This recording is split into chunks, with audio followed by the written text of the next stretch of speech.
ಈಗ ನೆರವೇರಿಸಲಾಗ್ತಾ ಇದೆ. ಸ್ಯಾಂಡಲ್ವುಡ್ ನಟ ದಿಲೀಪ್ ರಾಜ್ ಅವರು ಇವತ್ತು ವಿಧಿವಶರಾಗಿದ್ದಾರೆ.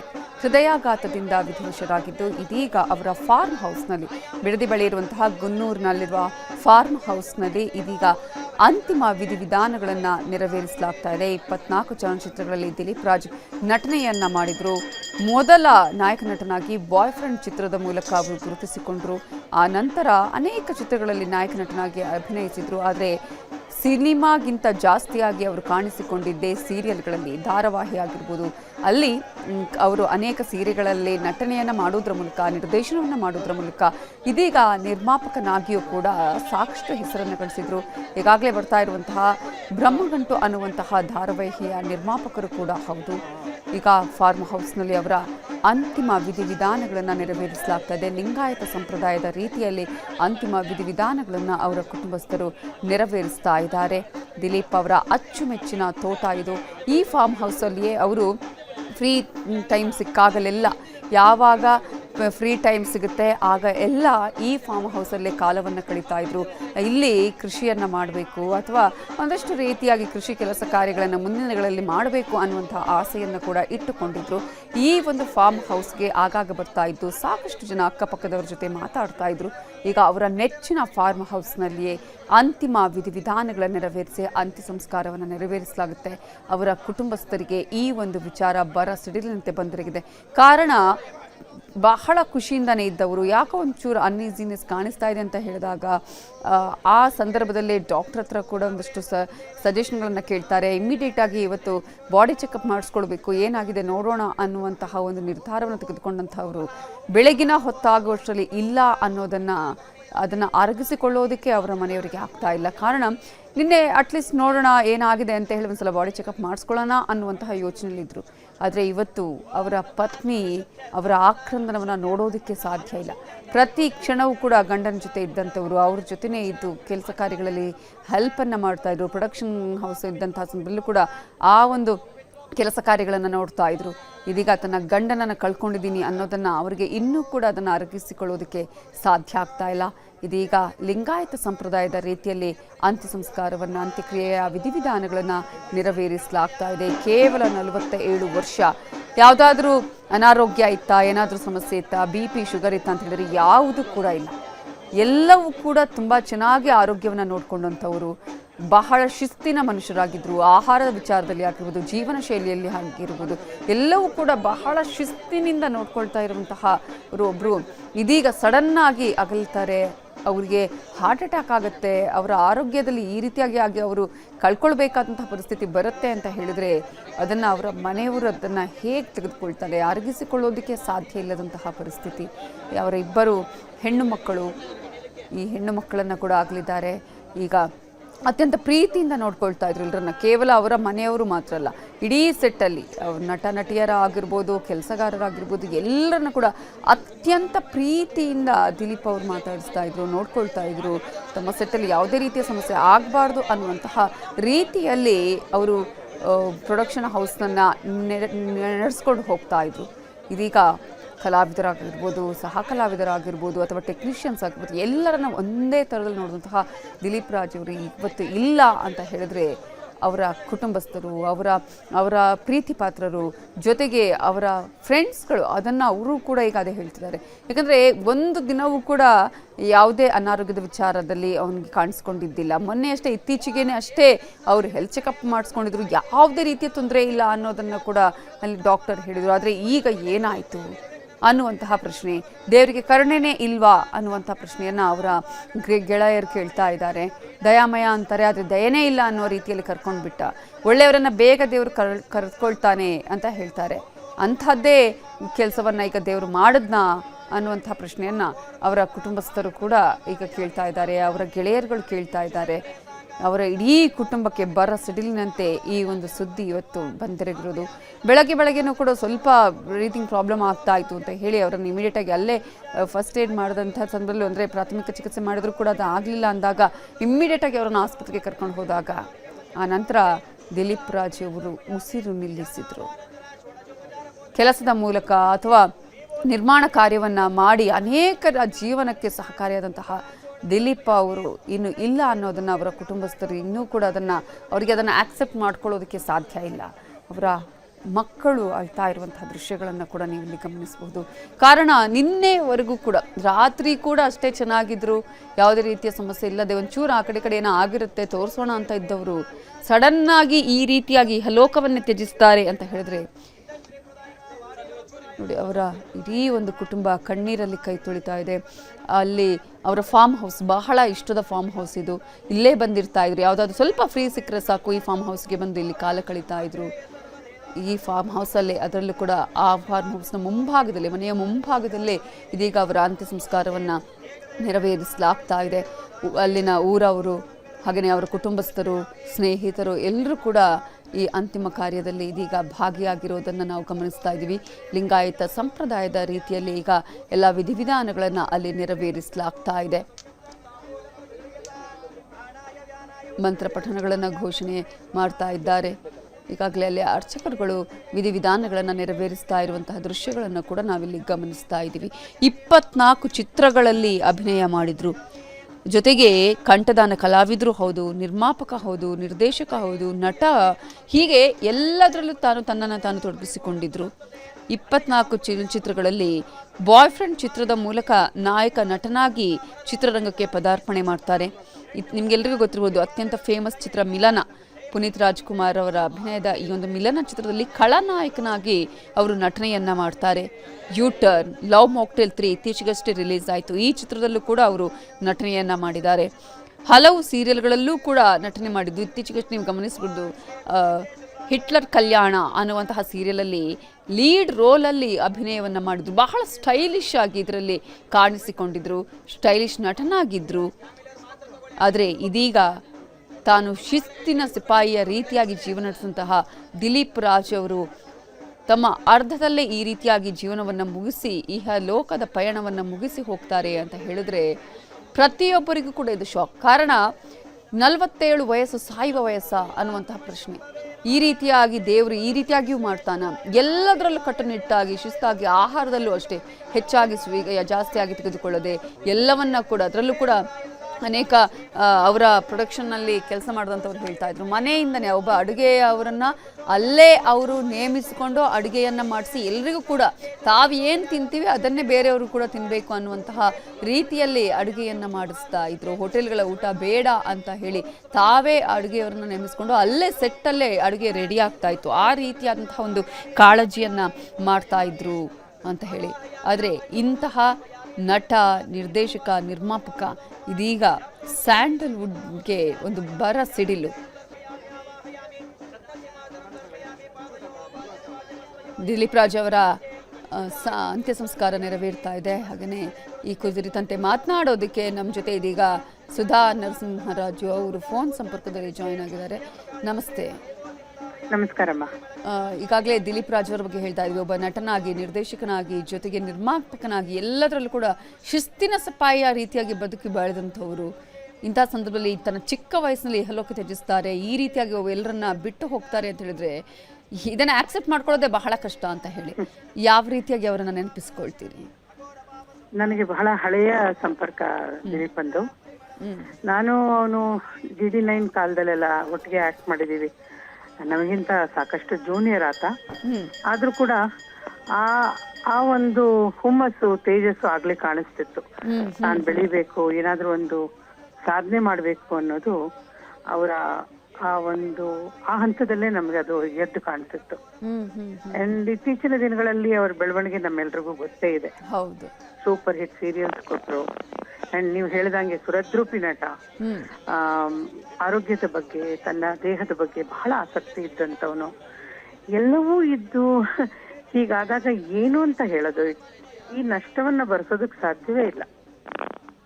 ಇಷ್ಟು ಚಿಕ್ಕ ವಯಸ್ಸಲ್ಲಿ ಅಂತ ಒಬ್ಬ ಮೇರು ಕಲಾವಿದ, ಮೇರು ನಿರ್ದೇಶಕ, ತುಂಬಾ ಒಳ್ಳೆಯ ನಿರ್ಮಾಪಕನ ಕಳ್ಕೊಂಡಿರೋದು ನಮ್ಮ ಈ ಚಲನಚಿತ್ರ ರಂಗಕ್ಕೆ ಹಾಗೂ ಕಿರುತೆರೆಗೆ it's great loss actually.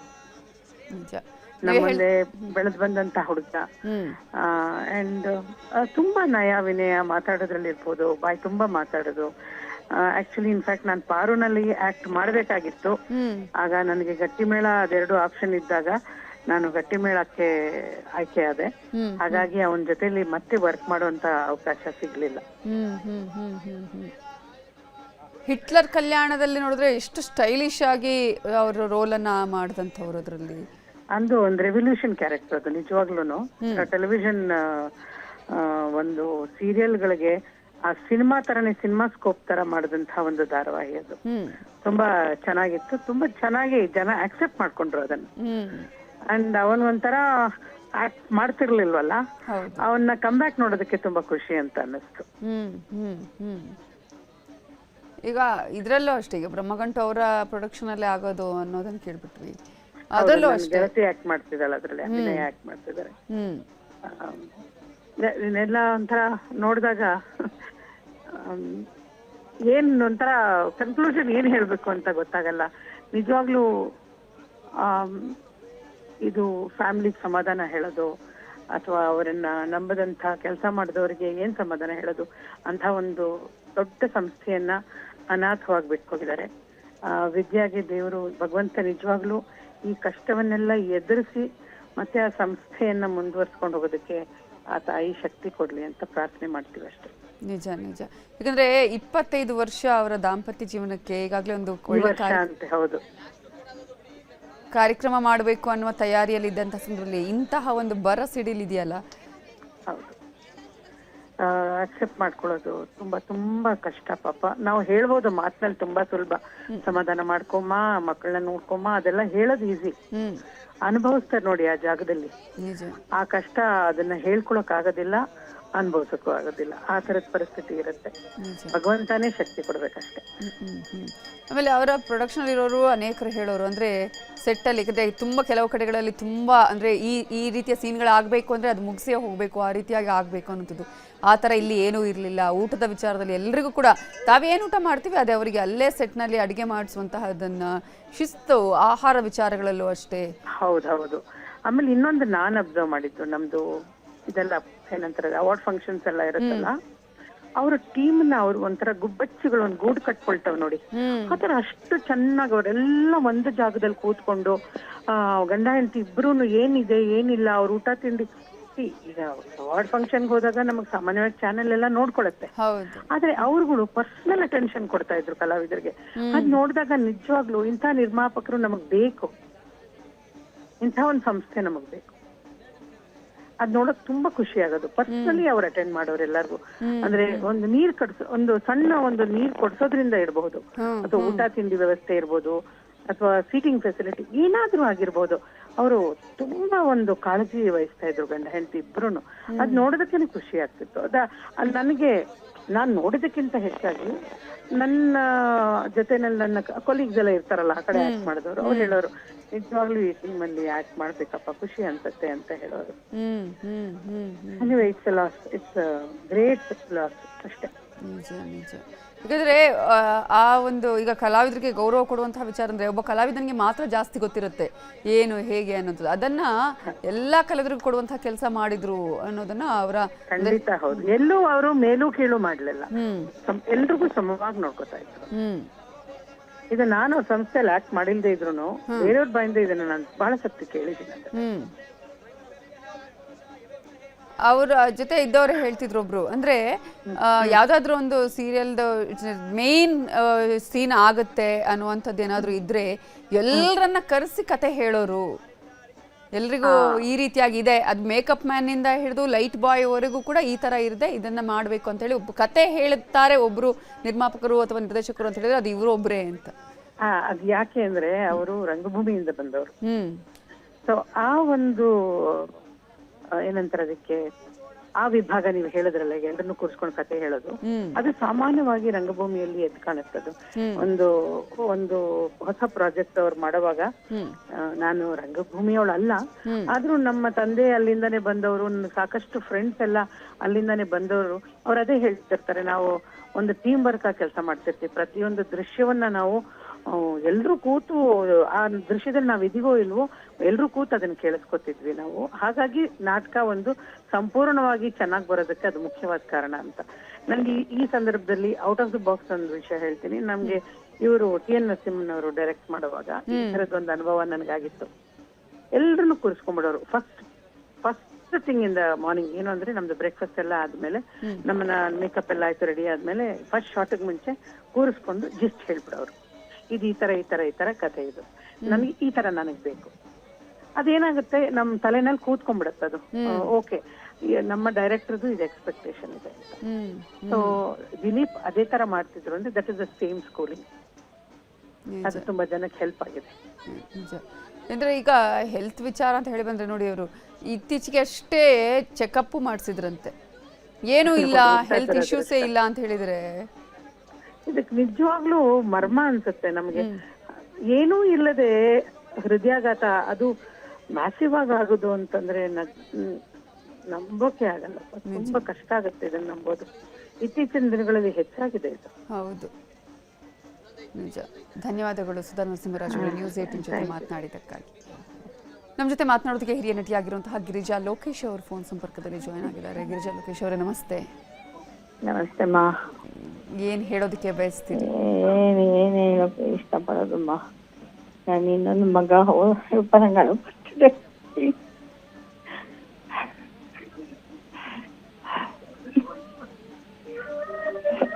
Suja ಅವನು ಒಟ್ಟಿಗೆ ಬೆಳೆದಿದ್ದು ನಾಟಕ, ಸೀರಿಯಲ್ಲು, ಅದು ಇದು ಅಂತ ನಮ್ಮನೇಲೇ ಇರ್ತಿತ್ತು ಹುಡುಗ. ಅಯ್ಯೋ, ಹಂಗೆ ಇದ್ಬಿಡ್ಬಾರ್ದಾಗಿತ್ತ ಅಂತ ಅನ್ಸುತ್ತೆ. ಬೆಳಿತಾ ಬೆಳಿತಾ ಸಂಸಾರ ದೊಡ್ಡದಾಗತ್ತಲ್ಲ. ಅವನ್ ದಾರಿ ಅವ್ನ್ ನೋಡ್ಕೊಂಡ, ಇವನ್ ದಾರಿ ಇವ್ನ್ ನೋಡ್ಕೊಂಡ. ಅವನು ಬರಕ್ ಆಗ್ತಾ ಇರ್ಲಿಲ್ಲ, ನಾವು ಹೋಗಕ್ ಆಗ್ತಾ ಇರ್ಲಿಲ್ಲ, ಎಲ್ಲ ಬ್ಯುಸಿ ಆಗಿದ್ವಿ. ಸೊ ಅವನ ಏಳಿಗೆ ಕಂಡು ಒಂಥರ ಖುಷಿ ಪಡ್ತಾ ಇದ್ವಿ. ಯಾವ್ದಾದ್ರು ಸೀರಿಯಲ್ ಸಿನಿಮಾದೆಲ್ಲ ಒಟ್ಟಿಗೆ ಸಿಕ್ಕಾಗ ಹಾಯ್ ಹಲೋ ಅಂತ, ಏನೋ ಮಾಡ್ತಿದ್ಯಾ, ಹೇಗೋ ನಡೀತಾ ಇದೆ, ಚೆನ್ನಾಗಿದ್ದೇನೆ ಆಂಟಿ, ಚೆನ್ನಾಗಿದ್ದೀನಿ, ಮಕ್ಕಳೆಲ್ಲ ಚೆನ್ನಾಗಿದ್ದಾರೆ ಅಂತ ಹೇಳ್ತಿದ್ದ ಅಷ್ಟೇ. ಇನ್ನೇನೋ ಸಂಪರ್ಕನೇ ಇರ್ಲಿಲ್ಲ. ಸಿರಿ ಸಂಪಿಗೆ ಏನೋ ನಾಟಕದಲ್ಲಿ ಸುಜಾ ಅವ್ರದ್ದು ಪಾತ್ರ ಮಾಡಿದ್ರು. ಒಂದಿನ ಅವ್ನ್ ಮಾಡಿದ ಪಾತ್ರ ಇವ್ ಮಾಡ್ಬೇಕಾಯ್ತು, ಇವ್ ಮಾಡಿದ ಪಾತ್ರ ಅವ್ನ್ ಮಾಡ್ಬೇಕಾಯ್ತು. ಅದು ಮತ್ತೆ ನಮ್ಮ ಪಕ್ಕದ ಮನೆ ಕಂಬಾರವರು ಅವನ ಮನೆಗೆ ಸಿರಿ ಸಂಪಿಗೆ ಅಂತಾನೆ ಹೆಸರಿಟ್ಟಿರೋದು. ಎಷ್ಟು ಹೊತ್ತು ನಂಗೆ ನಿಜಕ್ಕೂ 2 ಗಂಡು ಮಕ್ಳಿದೆ ಅಂತ ಅನ್ಕೊಂಡಿದ್ದೆ. ಆಗಿದ್ದಿದ್ದು ಇವಾಗ ನೋಡಿದ್ರೆ ಬೆಳಗ್ಗೆ ಮಲಗ್ದೋನು ಇಲ್ಲ ಅಂತಂದ್ರೆ ಏನ್ ಮಾಡ್ತೀರಾ? ಈ ತರನು ಒಂದ್ ಸಾವು ಬರುತ್ತಾ? ನಮ್ಮಂತ ವಯಸ್ಸಾದವ್ರಿಗೆ ಬರ್ಬೇಕಾ ಸಾವು? ಅದು ಎಲ್ಲ ಖುಷಿ ಪಡ್ತಾರೆ, ಆಹಾ ಇಂತ ಸಾವಪ್ಪ ಅಂತ. ಆ ಮಕ್ಕಳಿಗೆ ಬಂದ್ರೆ ಏನ್ ಮಾಡೋದು? ನಿಜಕ್ಕೂ ಭಯ ಆಗ್ತಾ ಇದೆ. ಮಕ್ಕಳ ಬಗ್ಗೆನೆ ಭಯ ಆಗ್ತಿದೆ. ಅಂದ್ರೆ ಆ ವಯಸ್ಸಿನ ಮಕ್ಕಳ ಬಗ್ಗೆ. 47 ವರ್ಷ ಕೂಡ ಫಿಟ್ ಅಂಡ್ ಫೈನ್ ಆಗಿದ್ರು. ಎಂತ ಸುರಿದ್ರು, ಎಂತ ಟ್ಯಾಲೆಂಟೆಡ್. ನಮ್ಮ ಯಾವ ರಂಗನವನ್ನ ಉಪಯೋಗಿಸ್ಕೊತಾ ನೆಗ್ಲೆಕ್ಟ್ ಮಾಡ್ತಾ, ಏನ್ ಕಾರಣ, ಏನ್ ಬೇಕು ಅಂತ ಅನ್ಸುತ್ತೆ ಗೊತ್ತಾ? ಫೈಟಿಂಗ್ ಬರ್ತಾ ಇತ್ತು, ಚೆನ್ನಾಗಿ ಆಕ್ಟ್ ಮಾಡ್ತಾ ಇದ್ದ, ನೋಡಕ್ ಚೆನ್ನಾಗಿದ್ದ. ಸೊ ಅವನ ಸೀರಿಯಲ್ಗಳಲ್ಲಿ, ಪ್ರೊಡಕ್ಷನ್ ಹೌಸ್ ಅಲ್ಲಿ ಅವನು ಬ್ಯುಸಿ ಆಗ್ಬಿಟ್ಟ. ಅದೇ ಅವನು ಟ್ಯಾಲೆಂಟ್ ಏನಿತ್ತು ಅದು ಹೊರಗಡೆ ಬರ್ಲಿಲ್ಲ ಅಂತ ಸಿಟ್ಟಿದೆ. ಯಾರ ಮೇಲೆ ಸಿಟ್ ಮಾಡ್ಕೊಳ್ಳೋದು ಹೇಳಿ ಅಲ್ವಾ? ಇಷ್ಟು ಶಿಸ್ತು ಇದ್ದು, ಇಷ್ಟು ಜೀವನದಲ್ಲಿ ಹೌದು, ಒಂದು ದುರಭ್ಯಾಸ ಇದ್ದಿಲ್ಲ ಮಗುಗೆ. ಚೆನ್ನಾಗಿ ಎಕ್ಸರ್ಸೈಸ್ ಮಾಡ್ತಾ ಇದ್ದ, ಡಯಟ್ ಮಾಡ್ತಾ ಇತ್ತು, ಎಲ್ಲ ಮಾಡ್ತಾ ಇತ್ತು. ಪ್ರತಿದಿನ ಜಿಮ್ಗೆ ಹೋಗ್ತಿದ್ರಂತೆ, ಮನೆಯಲ್ಲೇ ಜಿಮ್ ವ್ಯವಸ್ಥೆಗಳನ್ನ ಮಾಡ್ಕೊಂಡು. ನಾವೇನ್ ಗೊತ್ತಾ, ನಾವು ಚಿರಂಜೀವಿಗಳು ಅಂತ ಅನ್ಕೊಂಡ್ಬಿಡ್ತೀವಿ. ನಮ್ಗೆ ಯಾವ್ದು ಏನು ಬರಲ್ಲ ಅಂತ ನಾವು ಆರೋಗ್ಯನ ನೆಗ್ಲೆಕ್ಟ್ ಮಾಡ್ತೀವೋ ಅವಾಗ ಪರೀಕ್ಷೆ ಮಾಡಿಸ್ಕೊಳ್ಳೋದು. ನನಗೇನಾಗುತ್ತೆ ಇಷ್ಟೆಲ್ಲ ಮಾಡ್ತಿದ್ದಾನು, ಎಷ್ಟು ಡಯಟ್ ಮಾಡ್ತೀನಿ, ಇಷ್ಟು ಎಕ್ಸರ್ಸೈಸ್ ಮಾಡ್ತೀನಿ, ನನ್ಗೇನಾಗತ್ತೆ ಅಂತ. ಇಷ್ಟೆಲ್ಲ ಮಾಡಿದ್ರು ಸಾವು ಅನ್ನೋದು ಬೆನ್ನ ಹಿಂದೆನೇ ಇರುತ್ತೆ.